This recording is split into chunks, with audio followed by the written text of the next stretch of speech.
आज 18/4/2026 मधुर अनमोल महावाक्य हैं। मीठे बच्चे, तुम बाप द्वारा सम्मुख पढ़ रहे हो। तुम्हें सतयुगी बादशाही का लायक बनाने के लिए पावन जरूर बनना है। प्रश्न, बाप के किस ऑक्यूपेशन को तुम बच्चे ही जानते हो? उत्तर, तुम जानते हो। हमारा बाप भी है, टीचर भी है और सद्गुरु भी है। बाप कल्प के संगम पर आते हैं पुरानी दुनिया को नया बनाने। एक आदि सनातन देवी देवता धर्म की स्थापना करने बाप आते हैं। हम ही जानते हैं कि भगवान हमारा बाप भी है, टीचर और सद्गुरु भी है। बाप कल्प के संगम युग पर आते हैं पुरानी दुनिया को नया बनाने, एक आदि सनातन धर्म की स्थापना करने। बाप अभी हम बच्चों को मनुष्य से देवता बनाने के लिए पढ़ा रहे हैं। यह ऑक्यूपेशन हम बच्चों के सिवाय और कोई नहीं जानता। गीत चला है, भोलेनाथ से निराला, गौरीनाथ से निराला और कोई नहीं। ओम शांति। ओम शांति का अर्थ तो बच्चों को बार बार समझाया है। ओम माना मैं आत्मा हूँ और यह मेरा शरीर है। शरीर भी कह सकता है कि मेरी ही आत्मा है। जैसे शिव बाबा कहते हैं तुम मेरे बच्चे हो, बच्चे भी कहते हैं बाबा आप हमारे हो। वैसे आत्मा भी कहती है मेरा शरीर है। शरीर फिर कहता है मेरी आत्मा है। मनुष्य शरीर को ही स्वयं मान के बैठे, इसलिए कहते शरीर कहता है मेरी आत्मा है। वास्तव में आत्मा का शरीर है, शरीर तो कुछ भी नहीं है।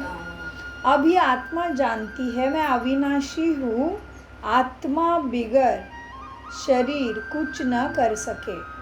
शरीर तो है, कहते हैं मेरी आत्मा को तकलीफ नहीं देना। मेरी आत्मा पाप आत्मा है, वह मेरी आत्मा पुण्य आत्मा है। तुम जानते हो मेरी आत्मा सतयुग में पुण्य आत्मा थी। आत्मा खुद भी कहेगी मैं सतयुग में सतो प्रधान अथवा सच्चा सोना थी। सोना ही नहीं, यह एक मिसाल दिया जाता है। हमारी आत्मा पवित्र थी, गोल्डन एज्ड थी ना। अभी तो कहते हैं इम्प्योर हूँ। दुनिया वाले यह नहीं जानते। तुमको तो श्रीमत मिलती है, तुम अभी जानते हो हमारी आत्मा सतो प्रधान थी, अब तमो प्रधान बनी है। हर एक चीज़ ऐसे होती है, बाल युवा वृद्ध, हर चीज़ नई से पुरानी ज़रूर होती है। दुनिया भी पहले गोल्डन एज्ड सतो प्रधान थी, फिर तमो प्रधान आयरन एज्ड है, तभी ये तो दुख है। सतो प्रधान माना सुधरी हुई, तमो प्रधान माना बिगड़ी हुई। गीत में भी कहते हैं बिगड़ी को बनाने वाले, पुरानी दुनिया बिगड़ी हुई है ना, इसलिए उसको बुलाते हैं कि बिगड़ी को बनाने वाले आजा। क्योंकि रावण राज्य है और सभी पतित है। सत्ययुग में सभी पावन थे, उनको न्यू वॉइसलेस वर्ल्ड कहा जाता है। यह है ओल्ड विशेष वर्ल्ड। अभी कलयुग आयरन एज है। यह सब बातें कोई स्कूल कॉलेज में नहीं पढ़ाई जाती है। भगवान आकर पढ़ाते हैं और भगवान राजयोग भी सिखाते हैं। गीता में भी लिखा हुआ है भगवान उवाच, अर्थ नहीं समझते। भगवान उवाच माना श्रीमद् भगवत गीता। भगवान ने श्रीमत दी है, वो एक गीत की तरह समझ लो। श्रीमत माना श्रेष्ठ मत। श्रेष्ठ ते श्रेष्ठ, ऊंचा ते ऊंचे भगवान है, उनका नाम एक्यूरेट शिव है। रुद्र जयंती व रुद्र रात्रि कभी नहीं सुना होगा? शिवरात्रि ही कहते हैं। शिव नाम मीठा है। रुद्र माना क्रोध भी हो सकता है या रंग का कलर भी लाल लाल हो सकता है, इसलिए रुद्र जयंती नहीं कहते, शिव ही नाम उनका एक्यूरेट है। शिव तो निराकार है। अब निराकार की रात्रि व जयंती कैसे मनाई जाए? श्री कृष्ण की जयंती तो ठीक है। फलाने का बच्चा है ना, फलाने का बच्चा है, उनकी तिथि तारीख दिखाते हैं। शिव के लिए तो कोई नहीं जानते कि कब पैदा हुआ, यह तो जानना चाहिए ना, शिव कब आया। अब तुमको समझ मिली है श्री कृष्ण ने सतयुग आदि में कैसे जन्म लिया। तुम कहेंगे उनको तो 5000 वर्ष हुए। वह भी कहते हैं क्राइस्ट से 3000 वर्ष पहले भारत में पैराडाइज था। इस्लामियों के आगे चंद्रवंशी और फिर उनके आगे सूर्यवंशी थे। शास्त्रों में सतयुग को भी लाखों वर्ष लिख दिया। अब गीता है मुख्य शास्त्र। गीता से ही देवी देवता धर्म की स्थापना हुआ है। वह सतयुग त्रेता तक चलता, अर्थात गीता शास्त्र आदि से आदि सनातन देवी देवता धर्म की स्थापना किसने की? परमपिता परमात्मा ने की। फिर तो आधा कल्प न कोई शास्त्र हुआ, न कोई धर्म संस्थापक हुआ। बाप ने आकर ब्राह्मणों को देवता क्षत्रिय बनाया। गोया बाप 3 धर्म स्थापन करते हैं। यह है लीप धर्म। इनकी आयु थोड़ी रहती है। तो सर्वशास्त्र शिरोमणि गीता भगवान ने गाई है। बाप पुनर्जन्म में नहीं आते हैं, जन्म है लेकिन पुनर्जन्म में नहीं आते हैं। परंतु बाप कहते हैं मैं गर्भ में नहीं आता हूँ, मेरी पालना भी नहीं होती। सतयुग में भी जो बच्चे होते हैं वह गर्भ महल में ही रहते हैं। रावण राज्य में गर्भ जेल में आना पड़ता है। पाप जेल में भोगे जाते हैं। गर्भ में अंजाम करते हैं कि हम पाप नहीं करेंगे, परंतु यहाँ है ही पाप आत्माओं की दुनिया।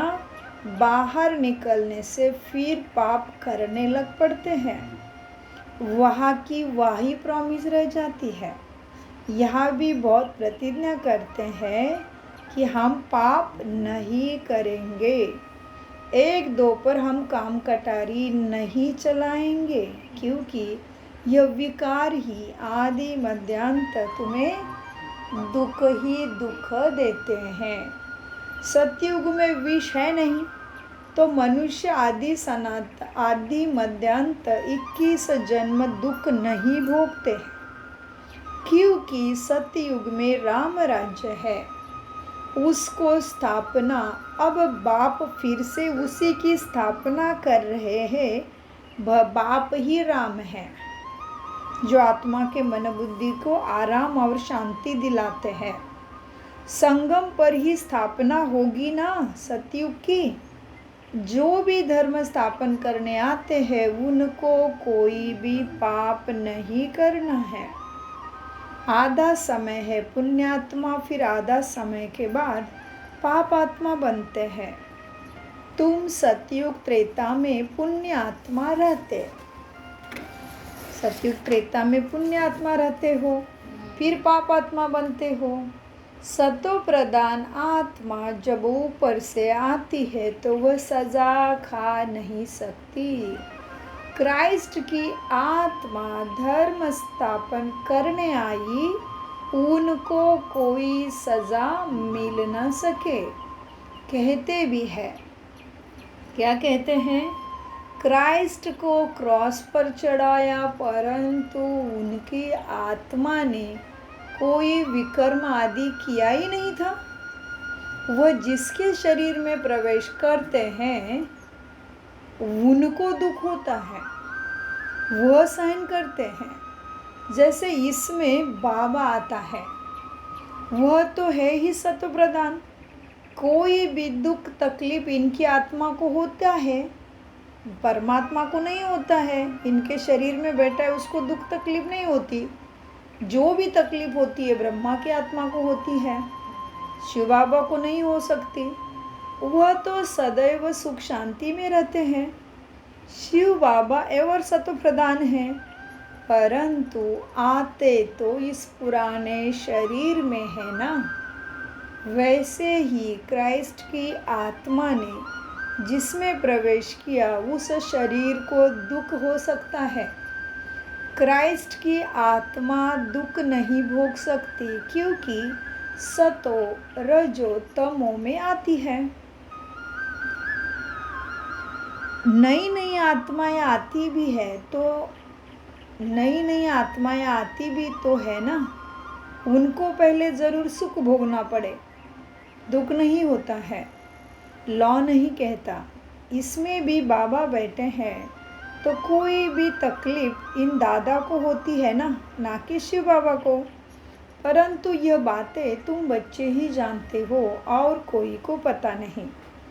यह सब राज अभी बाप बैठ समझाते हैं। इस सहज राजयोगा से ही स्थापना हुई थी देवी देवता धर्म की। फिर भक्ति मार्ग में यह बातें गाई जाती है। इस संगम पर जो कुछ होता है वो गाया जाता है। भक्ति मार्ग शुरू होता है तो फिर शिव बाबा की पूजा शुरू होती है। पहले पहले भक्ति कौन करता है? वही लक्ष्मी नारायण जब राज्य करते थे तो पूज्य थे। फिर वाम मार्ग में आ जाते हैं तो फिर पूज्य से पुजारी बन जाते हैं। बाप समझाते हैं तुम बच्चों को पहले पहले बुद्धि में आना चाहिए कि निराकार परमपिता परमात्मा इस द्वारा हमको पढ़ाते हैं। ऐसे कोई और जगह सारे वर्ल्ड में हो नहीं सकता जहाँ ऐसे समझते होंगे कि भगवान बैठा है। अभी बाप या कर भारत को फिर से स्वर्ग का वर्षा देते हैं। त्रिमूर्ति के नीचे लिखा हुआ है deity world sovereignty is ever godly fatherly birth right. Shiv Baba आकर तुम बच्चों को स्वर्ग की बादशाही का वर्षा दे रहे हैं, तुम्हें ही लायक बना रहे हैं। तुम जानते हो बाबा हमको लायक बना रहे हैं। हम पतित थे ना, हम पावन बन जाएंगे, फिर ये शरीर भी नहीं रहेगा। रावण द्वारा हम पतित बने हैं, फिर परमपिता परमात्मा पावन बनाए, पावन दुनिया का मालिक बनाते हैं। वही ज्ञान का सागर पतित पावन है।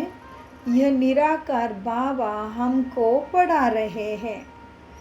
सब तो इकट्ठा नहीं पढ़ सकते। सम्मुख तुम थोड़े बैठे हो, बाकी सब बच्चे जानते हैं।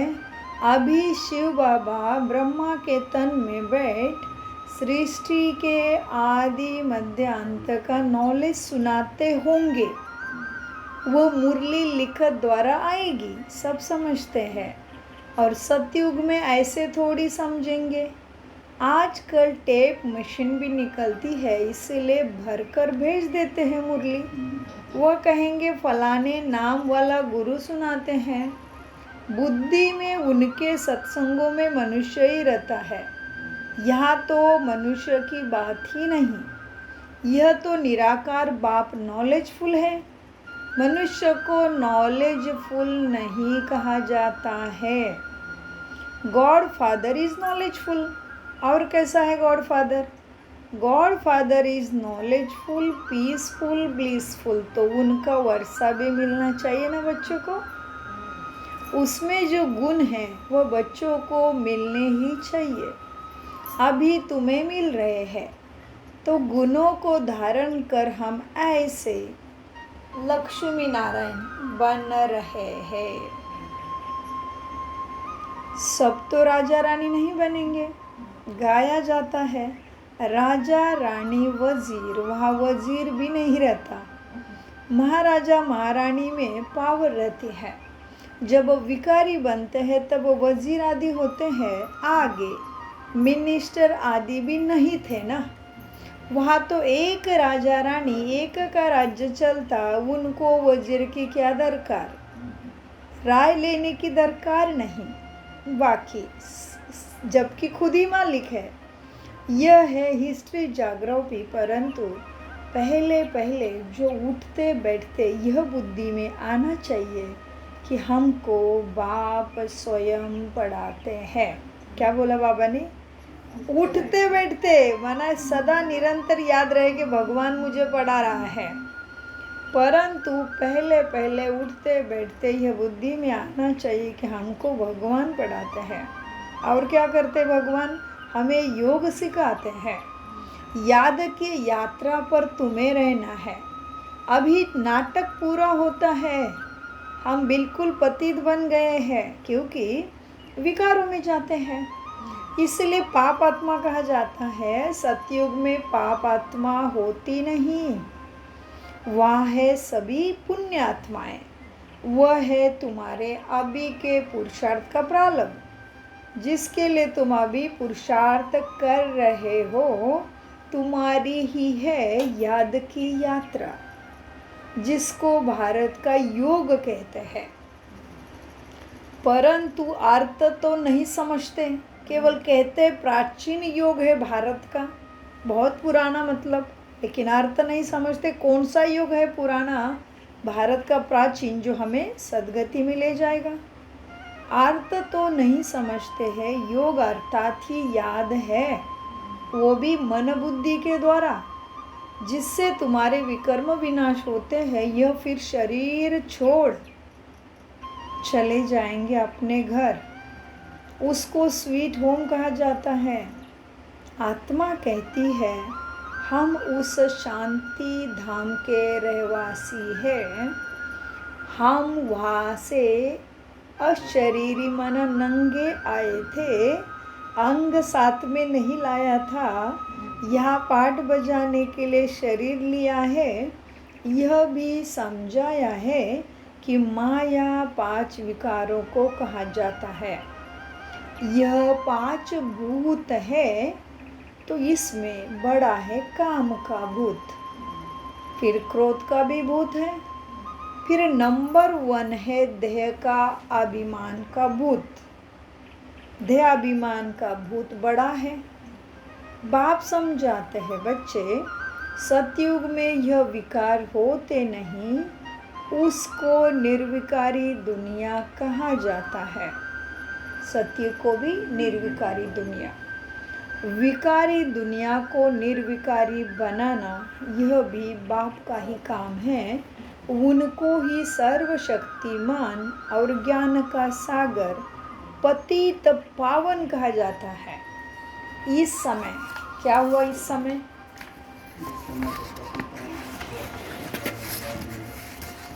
समय भ्रष्टाचार से पैदा होते हैं। बाबा ने भ्रष्टाचार बोला। सतयुग में ही वॉइसलेस दुनिया है। बाप कहते हैं अब तुमको विशेष से वॉइसलेस बनना है। कहते हैं इस बिगर बच्चे कैसे पैदा होंगे? बाप समझाते हैं मीठे बच्चे, अभी तुम्हारा अंतिम जन्म है। मृत्यु लोकी खत्म होना है तो बच्चों पैदा की चिंता तुम क्यों कर रहे हो? भगवान देखेगा ना। तो मृत्यु लोकी खत्म होना है, फिर इसके बाद विकार लोग होंगे ही नहीं, इसके बाद विकारी लोग ही नहीं होंगे यहाँ। इसीलिए बाप से पवित्र बनने की प्रतिज्ञा तुम्हें ही करनी है, क्योंकि तुम मनुष्य से देवता बन रहे हो। कहते हैं बाबा हम आपसे वर्षा अवश्य लेंगे।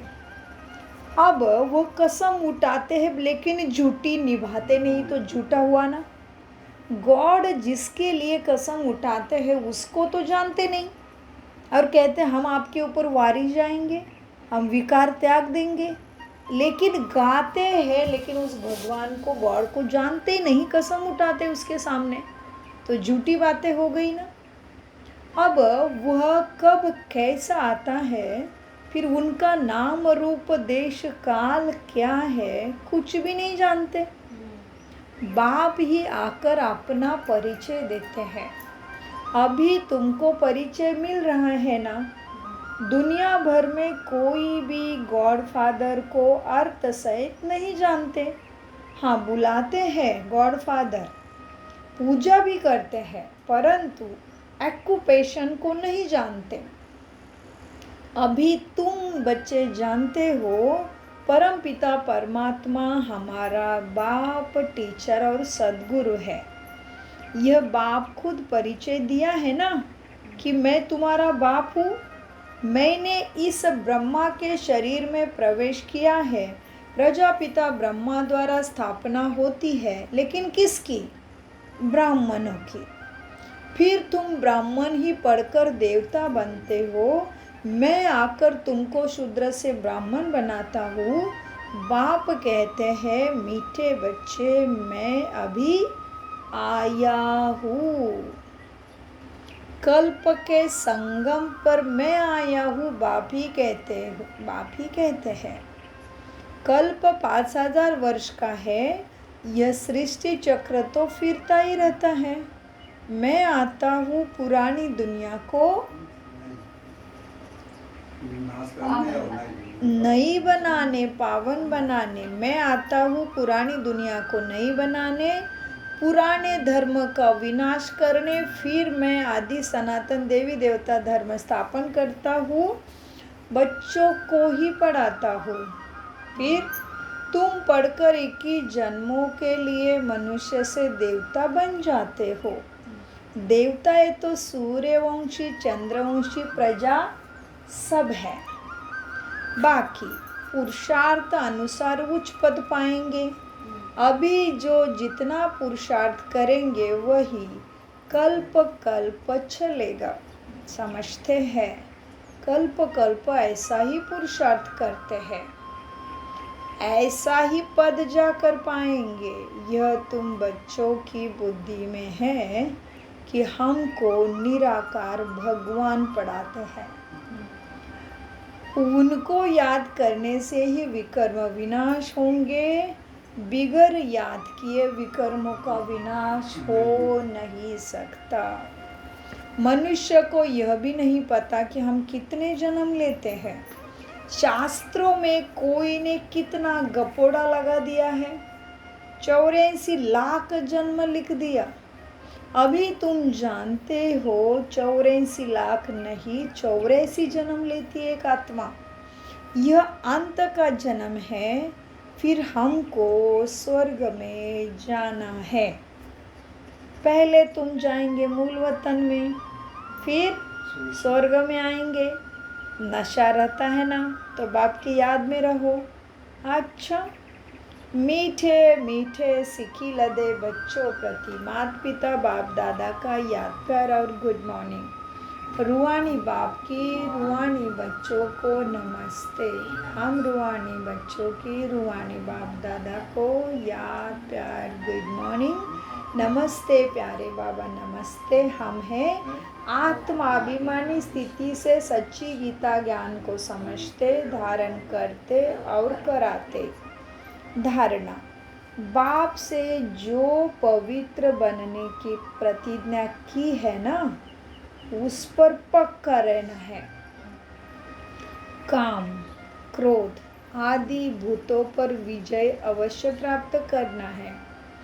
फिर क्या करना है? और चलते फिरते हर कार्य करते पढ़ाने वाले बाप को जरूर याद रखना है। अब नाटक पूरा हो रहा है, इसीलिए इस अंतिम जन्म में तुम्हें पवित्र जरूर बनना है। वरदान, सर्व खजानों से भरपूर बन, अपने चेहरे द्वारा सेवा करने वाले सच्चे सेवाधारी भव।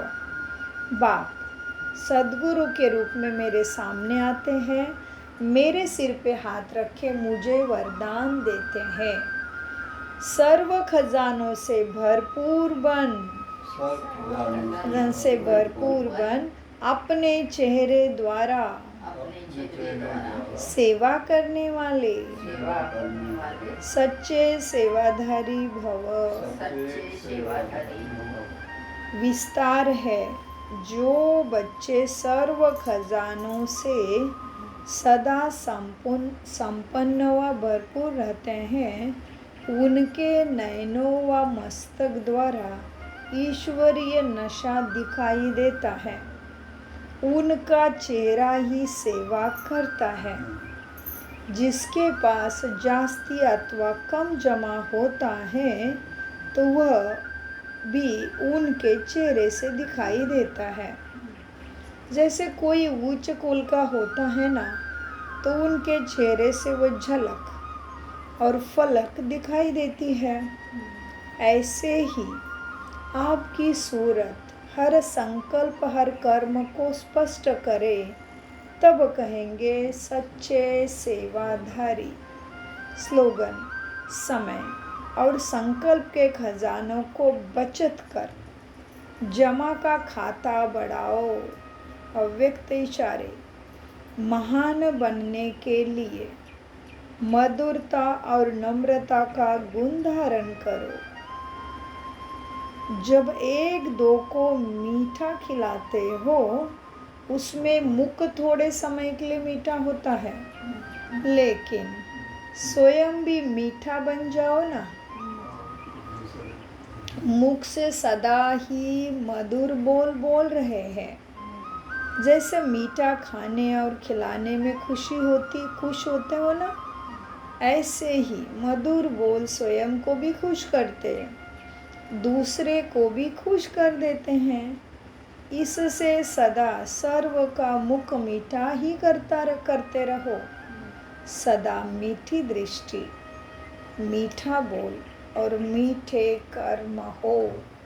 ओम शांति, ओम शांति, ओम शांति। मीठे प्यारे बाप दादा का अनगिनत पदम गुना शुक्रिया शुक्रिया।